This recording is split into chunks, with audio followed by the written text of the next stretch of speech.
అధికారుల కళ్ళు కప్పి రోజు రోజుకి అక్రమంగా ఎర్రచందనం రవాణా పెరిగిపోతుంది.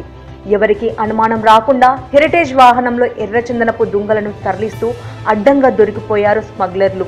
తిరుపతి గ్రాండ్ వరల్డ్ ప్రాంతంలో ఎర్రచందనాన్ని తరలిస్తుండగా రెడ్ హ్యాండెడ్ గా టాస్క్ ఫోర్స్ పోలీసులకి పట్టుబడ్డారు.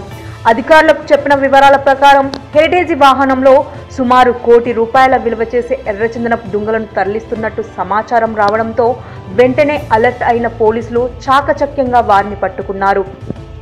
పోలీసుల నుండి తప్పించుకోవాలి అన్న ఉద్దేశంతో స్మగ్లర్లు రాళ్ల దాడికి పాల్పడ్డారు. అది గమనించిన పోలీసులు 2 రౌండ్లు పైకి కాల్చడంతో లొంగిపోయారట.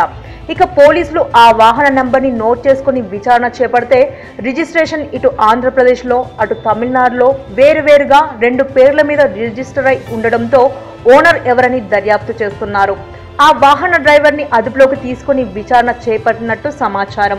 ముఖ్యంగా ఈ ఎర్రచందనం దుంగలు హెరిటేజ్ పాల వ్యాన్లో తరలించడం చర్చనీయాంశంగా మారింది. దీని వెనుక పెద్ద హస్తాలే ఉన్నట్టు అనుమానాలు వ్యక్తం అవుతున్నాయి. అయితే ఈ అక్రమ రవాణా చాలా రోజులుగా సాగుతున్నట్టు ఆరోపణలు వస్తున్నాయి.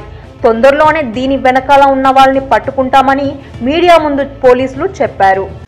For more interesting updates please subscribe to our channel.